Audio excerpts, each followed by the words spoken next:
Bienvenue dans le podcast Tech de Ayrton. Je suis Charlie Ami, CTO chez Ayrton, une société d'ingénierie spécialisée dans l'Internet des objets et la conception de produits intelligents. Dans cette série, nous discutons librement des sujets techniques qui nous animent dans le quotidien de nos projets, des échanges libres et sans filtre. Pour en savoir plus sur nous, rendez-vous sur le site ayrton.fr. Bonne écoute. Bonjour Alexandre. Salut Charlie. Alors, est-ce que tu peux te présenter rapidement ? Alors, je m'appelle Alexandre Poincé, j'ai 24 ans, presque 25. Ça fait 2 ans que je suis à Ayrton maintenant. Je fais mon stage de fin d'études et j'ai enchaîné directement par un CDI. Et je suis développeur firmware avec quand même une forte composante de sécurité due à ma formation. Donc c'est un truc qui moi m'intéresse beaucoup et que je trouve vraiment primordial, surtout dans le monde dans lequel on vit, qui est de plus en plus connecté. Tout le monde a un smartphone, un ordinateur, et donc c'est vraiment un sujet qui me tient à cœur.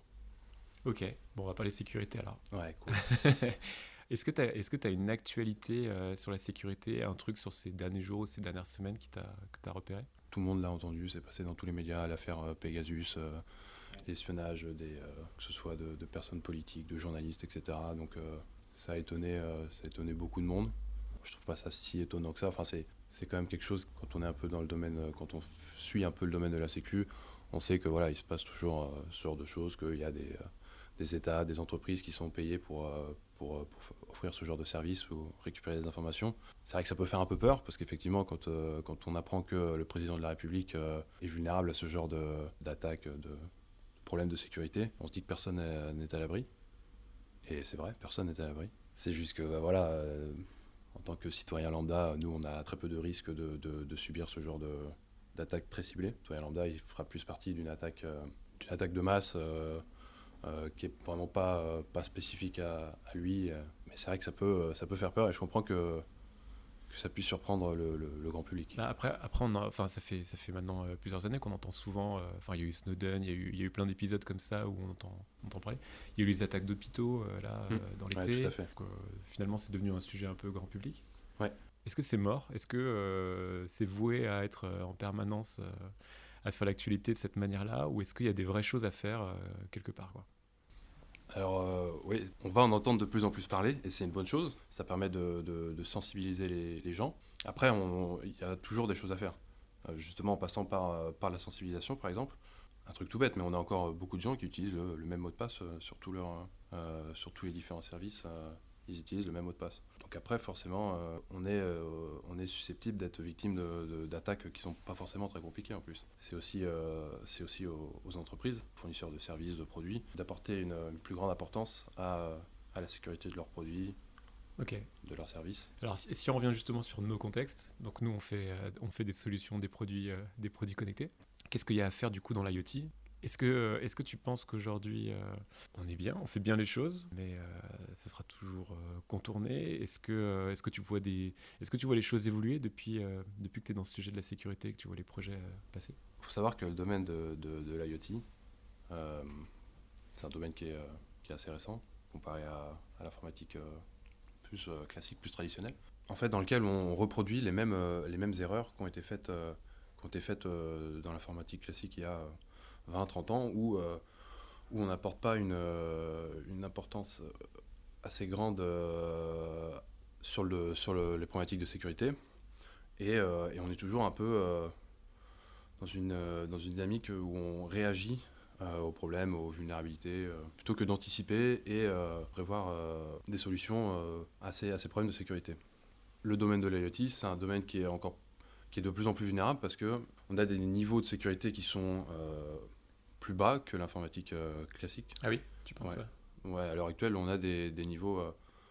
en fait, on a très peu de régulation au niveau législatif, j'entends, sur la sécurité des objets connectés. Et donc, du coup, malheureusement, quand il n'y a pas de loi pour encadrer un peu ces problématiques-là, les constructeurs ne font pas forcément d'efforts. Pas tous les constructeurs, hein, bien sûr, hein, c'est pas quelque chose qui s'applique à tous, mais une bonne partie.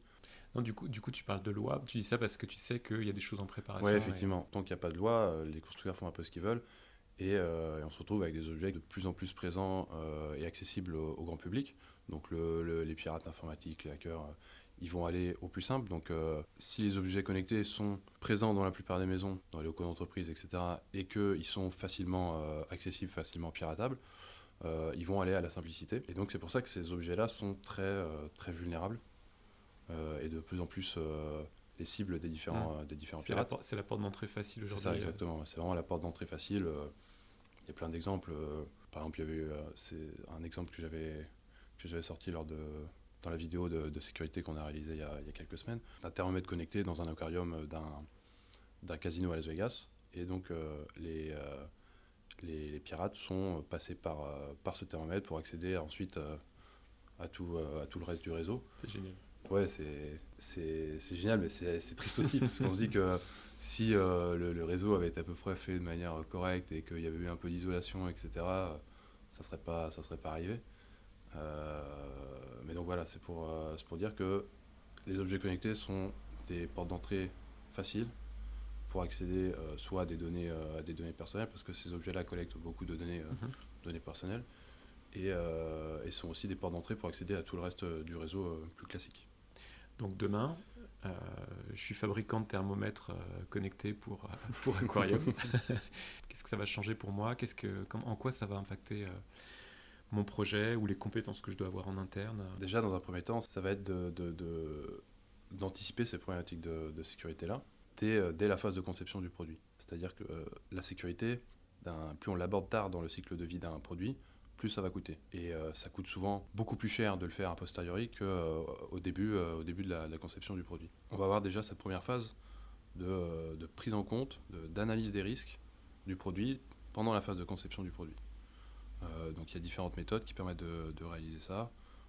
Il y en a une qui est proposée par l'ANSSI qui s'appelle la méthode EBIOS, qui permet de faire l'analyse des risques d'un produit, d'un service, peu importe, et qui permet de pouvoir rapidement visualiser et prioriser les différents risques. Et ensuite, ça va nous permettre après, dans les phases suivantes de développement, d'avoir prévu des mécanismes de chiffrement de données, par exemple, de communication sécurisée. Et après, pour la phase de vie du produit, une fois qu'il est commercialisé, de prévoir des mécanismes de réaction à des failles, pouvoir réagir rapidement, savoir quoi faire, avoir déjà quelque chose de planifié, de prévu, avoir des mécanismes également de ce qu'on appelle de Common Vulnerability Disclosure.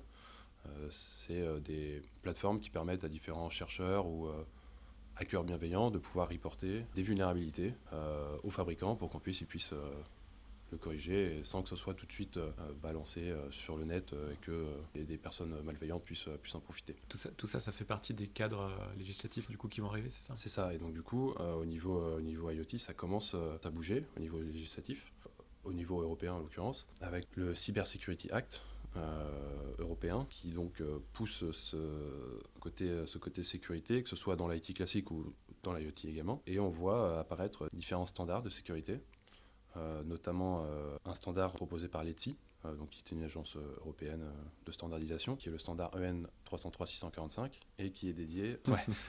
Ok. Je commence à le connaître maintenant. On dirait. Qui est spécifique aux objets connectés et plus particulièrement aux objets connectés ce qu'on va appeler consumer, donc grand public. On va viser différents niveaux de sécurité en fonction du domaine d'application du produit. Pour des produits de type consumer comme c'est le cas pour ce standard, on va viser un niveau basique, niveau minimum, parce qu'on estime que ce produit va pas être ciblé spécifiquement. Il va pas contenir des données ultra sensibles. Voilà. Ensuite, on a qui va être plus relatif au domaine médical ou industriel, où là, on va être à un niveau de sécurité substantiel, donc le niveau juste au-dessus. Et ensuite, après, on va avoir le niveau élevé, donc ça va être tout ce qui va être très critique, ça peut être du militaire, ça peut être du ferroviaire, ce genre de choses. Donc ça va amener des obligations qui vont faire que il faudra cocher les bonnes cases quand on veut mettre son produit sur le marché, c'est ça ? Ouais, c'est ça. Alors, pour l'instant, c'est pas encore super clair la législation qui va en sortir de ça. On ne sait pas encore si ça va être obligatoire. Pour l'instant, c'est encore des choses qui sont en phase de réflexion. Et donc, on n'a pas encore de deadline. Le 31 janvier 2023, tout le monde doit être certifié tel ou tel certificat pour pouvoir commercialiser. Donc, ce n'est pas encore quelque chose qui est obligatoire. Mais par contre, il y a certains pays qui sont en avance sur ça, notamment le Royaume-Uni, qui ont beaucoup participé à l'élaboration de ce standard de l'ETSI et qui sont en train de discuter au Parlement de rendre obligatoire une certification pour les produits IoT grand public pour pouvoir être commercialisés au Royaume-Uni. Donc c'est quelque chose qui est basé sur ce standard de l'ETSI. Chaque produit devra être certifié, sinon il ne pourra pas être commercialisé. Est-ce qu'il y a déjà du coup des échos de fabricants qui se réorganisent par rapport à ça? Est-ce que ça impacte l'industrie? Est-ce que ça se voit ou est-ce que ça se passe à l'intérieur de chaque entreprise et on ne sait pas trop encore comment les gens s'organisent? Pour l'instant, j'ai pas vu passer beaucoup de communication autour de ce sujet-là. Je ne saurais pas dire si c'est un peu la panique au niveau des fabricants ou si pour l'instant ils prennent peut-être pas encore ça trop au sérieux. Je pense que si quand même, parce que c'est quand même quelque chose qui est poussé au niveau européen. Donc maintenant, on n'a pas encore trop de communication là-dessus pour pouvoir informer le consommateur, le client, du niveau de sécurité du produit qu'il va acheter. Et ça, c'est quelque chose aussi qui est envisagé, c'est d'avoir, comme pour les produits électroménagers, type lave-vaisselle, machine, voilà, exactement, c'est ça, une espèce de badge visuel qui nous permet de savoir, ok, cet objet, en termes de sécurité, il est classé. Alors entre l'étiquette sur la réparabilité, exactement. On va commencer à en avoir des notes. On va commencer à en avoir, et c'est vrai que ça peut perdre un peu le grand public, mais c'est quand même quelque chose de super important. Et faut que ça passe par des campagnes aussi de sensibilisation. Voilà, exactement, soit sensibilisé à ça, qu'on sache à quoi correspond ça, et qu'on pousse un peu sur ces sujets-là. Alors du coup, si on se met un peu dans le costume du client, de nos clients, je veux lancer un nouveau produit, un nouveau service et gagner un maximum de temps, en tout cas en perdre un minimum, parce que c'est aussi de l'argent, parce que c'est aussi du temps avant la mise sur marché de mon objet. Qu'est-ce qui va nous aider là-dedans? Du coup, on a ce cahier des charges qui est de plus en plus touffu sur ce qu'on doit faire en termes de sécurité. Comment on s'évite de repartir d'une page blanche et de réfléchir à chaque fois à tout On peut partir de différents guides. Notamment, encore une fois, le Royaume-Uni qui a fait un guide sur la sécurité des objets connectés. C'est toutes des choses qui sont liées autour des mêmes problématiques. Le standard de l'ETI est tiré de ces guides-là, etc.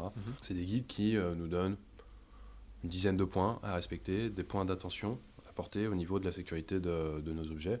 On va avoir des points très classiques, comme ne pas avoir de mot de passe par défaut, ou alors si on a des mots de passe par défaut, offrir la possibilité, voire même obliger l'utilisateur à changer ce mot de passe. Et donc ces différents guides permettent de savoir sur quoi se concentrer quand on conçoit notre objet connecté, quels vont être les points d'attention. Après, il faut quand même avoir quelqu'un en interne qui soit un minimum sensibilisé à ça, qui sache où aller chercher les informations.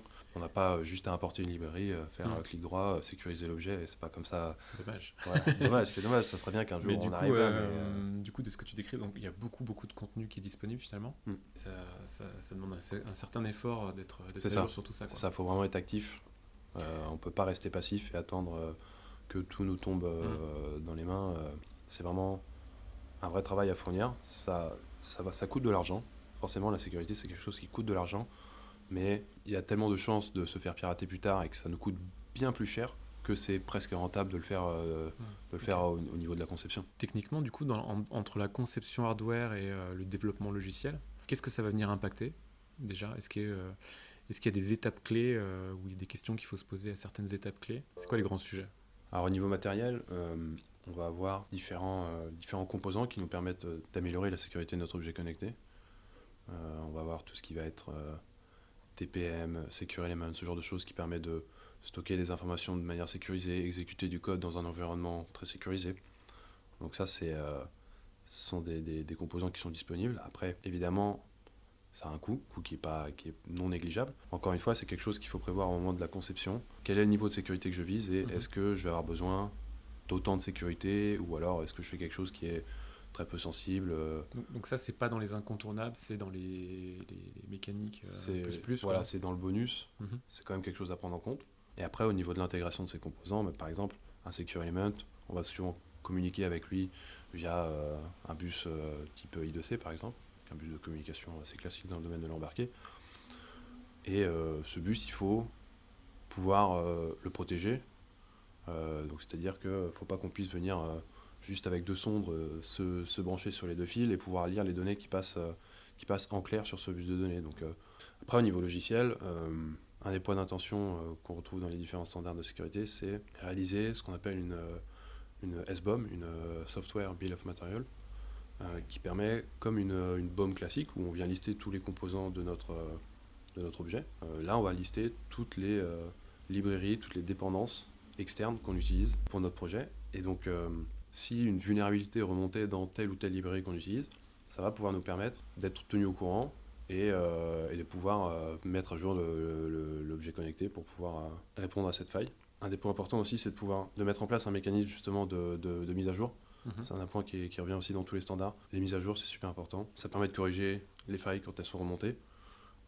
C'est presque obligatoire maintenant. Alors après, ça dépend aussi du contexte dans lequel évolue l'objet. Si c'est un objet qui est dans un tunnel qui a aucune connectivité, bon, effectivement, on va pas pouvoir le mettre à jour.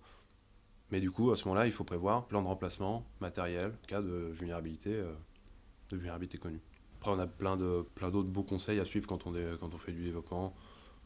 Pas laisser du code mort, passer des différents outils qui permettent de vérifier qu'on n'a pas des fuites mémoire, ce genre de choses. Du coup, à la vue de cette espèce de cahier des charges, on va dire sécurité, avoir des mécaniques de mise à jour à distance, avoir, tu l'as mentionné un tout petit peu, je crois, mais chiffrer la mémoire, authentifier le code qu'on va venir déployer, etc. J'imagine que les constructeurs, ils fournissent aussi des exemples types, en fait, un peu là-dessus, quoi.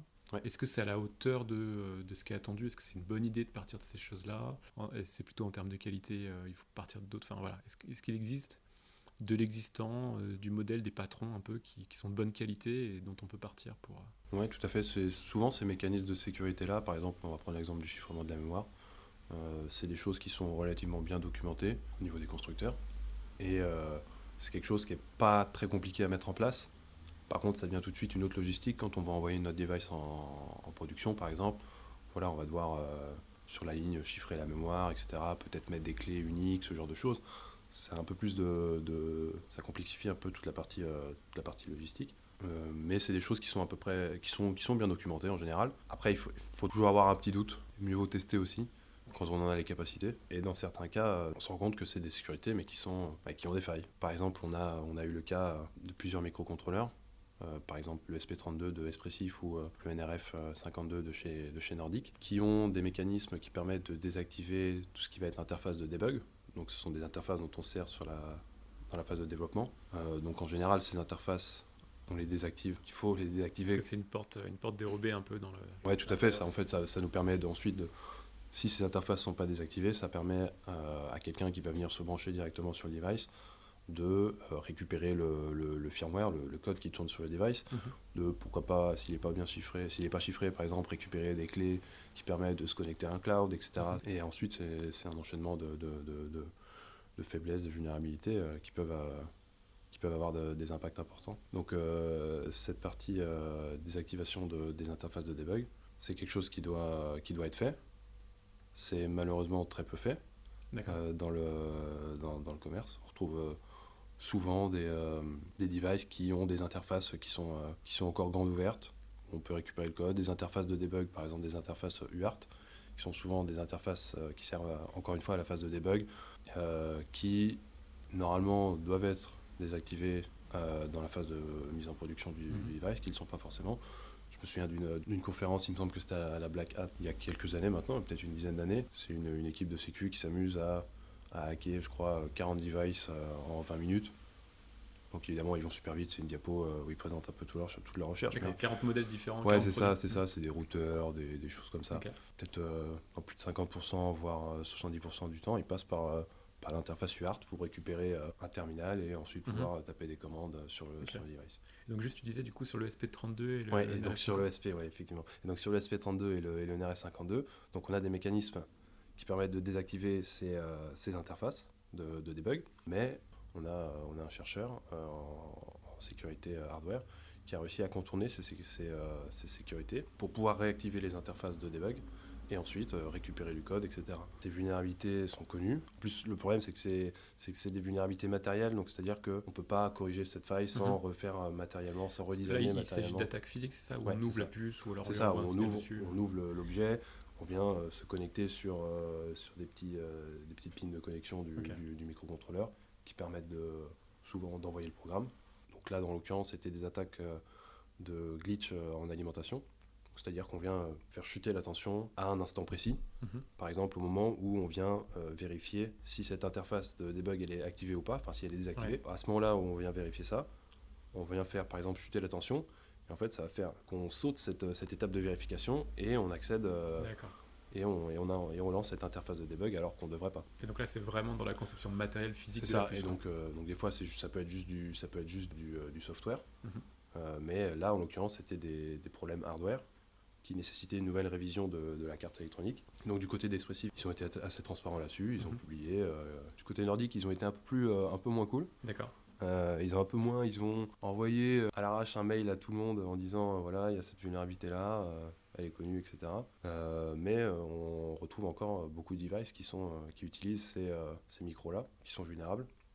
Notamment, je pense par exemple aux AirTags d'Apple, qui utilisent cette version de Nordic, ces modèles de Nordic qui sont vulnérables à ça. Et là, récemment, il y a un chercheur qui s'est amusé à utiliser cette faille-là, exploiter ça pour récupérer le firmware d'un AirTag, arriver à le dupliquer, faire en sorte que il pensait qu'il était à Berlin alors qu'en fait il était ailleurs, etc. Et donc, Parce que du coup, Apple, typiquement, si on pense à des entreprises tech qui font des produits et qui ont largement les moyens d'investir dessus, que ce soit pour aller jusqu'au bout. Donc là, tu cites un exemple qui est chez eux, justement, où finalement, c'est une faille matérielle qui était connue. Est-ce que toi, tu as des noms aujourd'hui d'entreprises qui font mieux que les autres ce travail-là, qui vont plus loin, qui sont en général moins listés dans les cibles des piratages de la semaine? pas Microsoft. D'accord. Non, on tacle beaucoup Microsoft sur ça, mais c'est juste que c'est le système le plus utilisé dans le monde, donc c'est normal qu'il soit le plus... Tu parles du système de l'OS. Ouais, du système d'exploitation de Windows. C'est le plus utilisé, donc c'est normal que ce soit le plus attaqué. Mais chez Apple, on trouve beaucoup de failles, zero day, donc des failles qui sont encore inconnues du grand public, que ce soit sur Mac, sur iOS. Ok. On trouve encore... Et sur des parties produits connectés Sur des parties produits connectés, ce qui est dommage, c'est que les fabricants communiquent très peu sur ça. D'accord. Alors que pourtant, la sécurité, c'est quand même un argument de vente. Dire que son produit est sécurisé, plus sécurisé que les autres, qui suit tel ou tel standard, moi je trouve que c'est quand même un très bon argument qui devrait largement influencer les acheteurs. Donc on connaît moins, c'est difficile aujourd'hui d'avoir produit par produit les listes de ce qui est connu comme faille. Ouais, c'est ça. Et est-ce que du coup, ces entreprises-là, est-ce qu'il y en a qui investissent sur la recherche dans la sécurité, qui sont présentes parce que est-ce qu'on voit des ingénieurs Apple sur les conférences de sécurité, ou est-ce que globalement les fabricants ils sont plutôt en observateur de tout ce monde-là? J'ai pas beaucoup vu de fabricants sur les confs de sécu. Après, toutes les grandes boîtes ont un pôle sécurité qui font de la recherche dans ce domaine de sécurité. Google en a, Microsoft a un pôle aussi, voilà. Mais c'est vrai qu'on a très peu de communication à ce niveau-là. On a souvent les équipes de recherche Google, Microsoft, qui publient des articles qui trouvent des vulnérabilités dans d'autres produits, dans les librairies, dans des logiciels utilisés. Mais c'est vrai que pour se recentrer un peu sur le domaine des objets connectés, des objets physiques, beaucoup moins. Alors est-ce que c'est qu'ils ne communiquent juste pas, ou alors que, en fait, dans le fond, ils ne s'intéressent pas trop à la sécurité et que finalement, peut-être que les produits qu'ils font ne sont pas sécurisés. Est-ce qu'il y a des choses qui sont vraiment spécifiques aux objets connectés, ou est-ce que finalement les failles des objets connectés, c'est jamais que une variété des failles d'un côté de l'électronique et de l'autre côté purement logiciel, quoi? Je dirais que c'est spécifique dans le sens où un objet connecté, ça évolue dans un environnement qui est quand même très complet comparé à un ordinateur classique. Dans un objet connecté, on va avoir l'objet en lui-même déjà, ensuite une application mobile avec un téléphone à côté, souvent un cloud. Donc c'est un périmètre qui est beaucoup plus large, mais sinon ça reste, pour chacun de ces éléments du périmètre, ça va rester quand même des failles, des vulnérabilités qui sont classiques et qui sont facilement transposables dans l'IT classique. Pour finir, au niveau de la recherche, qui est habituellement un peu en avance sur ce qu'on fait côté industriel, est-ce qu'on voit des tendances, des nouveautés, des nouvelles idées sur ces sujets-là pour aller plus loin, justement, pour améliorer globalement ce niveau de sécurité qu'on a sur les produits grand public? Au niveau de la recherche, il y a pas mal de travail qui est fait à ce niveau-là. Après, on a toujours le problème classique de la recherche, c'est-à-dire que c'est très peu médiatisé, il n'y a pas beaucoup de budget, ce genre de choses. Mais on a beaucoup de projets qui essaient de fournir des algorithmes de chiffrement plus adaptés aux objets connectés, des projets qui permettent de fournir des outils sur de la sécurité, par exemple Bluetooth Low Energy, ce genre de choses. On a plein de petits projets, plein de petits outils qui naissent par-ci par-là. Comme l'IoT de manière générale, c'est encore un domaine qui est assez spécifique. Toi, tu as été en contact d'initiatives dont tu peux parler sur ces domaines-là ? Oui, tout à fait. J'ai travaillé sur un algorithme de chiffrement symétrique dédié, spécifique aux objets connectés. Les objets connectés, c'est souvent des systèmes beaucoup plus contraints, avec beaucoup moins de ressources, donc beaucoup moins de capacité de calcul, de mémoire, etc. Dans le cadre de ce projet-là, le but, c'était de développer cet algorithme de chiffrement symétrique pour que ce soit plus optimisé, peut-être plus facile à intégrer pour les objets connectés. Donc évidemment, moi je suis pas très bon en maths, donc je me suis pas occupé de toute cette partie théorique. Par contre, j'ai implémenté cet algorithme sur différentes plateformes. La sécurité, c'est quelque chose qui est quand même assez difficile à automatiser. En fait, on peut automatiser beaucoup de tâches classiques, mais quand on va vouloir pousser un peu plus les tests un peu plus loin, un peu plus dans le détail, on va devoir forcément faire une étape manuelle. Faut avoir le contexte. C'est ça, il faut avoir le contexte métier. Il y a forcément une étape manuelle pour avoir quelque chose quand même, avoir un résultat et un niveau de confiance assez élevé. Okay. Parce qu'il y a beaucoup d'outils qui permettent de scanner des sites web, par exemple, qui font plein de tests assez classiques. Donc ça permet effectivement de vérifier un niveau basique de sécurité. Mais si on veut vérifier un niveau un peu plus élevé, il va falloir faire cette étape manuelle qui prend du temps et qui a un métier très spécifique et qui est très cool. Et du coup, ça a donné des petits, alors, ces travaux-là sur le mécanisme de chiffrement. Donc il y a eu un appel d'offres par le NIST, qui est un organisme de sécurité américain, qui a fait un appel d'offres pour un algorithme de chiffrement symétrique pour le domaine de l'embarqué. Donc l'algorithme a été proposé, il a été sélectionné au premier et deuxième tour, je crois, et après il a été sorti sur un truc un peu bête. Je crois que c'était une erreur, une petite vulnérabilité dans l'algorithme, 3 fois rien, et donc le temps de faire la correction, etc. Il a été sorti. Donc c'est pas un algorithme qui est utilisé encore dans le domaine, mais il pourrait très bien être utilisé. Et si ça permet de lancer d'autres initiatives derrière, c'est cool. C'est toujours bien de faire de la recherche dans ce domaine-là, même si on a tendance à attendre de la recherche qu'il y ait forcément quelque chose qui en découle, qu'on trouve forcément quelque chose. Faire de la recherche pour de la recherche, c'est quand même intéressant. Il ne faut pas se focaliser que sur les résultats. C'est aussi toute la démarche qui est intéressante. Voilà, cet épisode est terminé. Nous espérons qu'il vous a plu. Si c'est le cas, partagez-le sans retenue autour de vous. Nous sommes très curieux de vos retours sur ce nouveau format et de poursuivre le débat sur les sujets abordés. N'hésitez pas à prolonger la discussion avec nous sur les réseaux ou à nous écrire sur contact@ayrton.fr. On se retrouve bientôt pour un prochain épisode. Bonne journée et à très vite.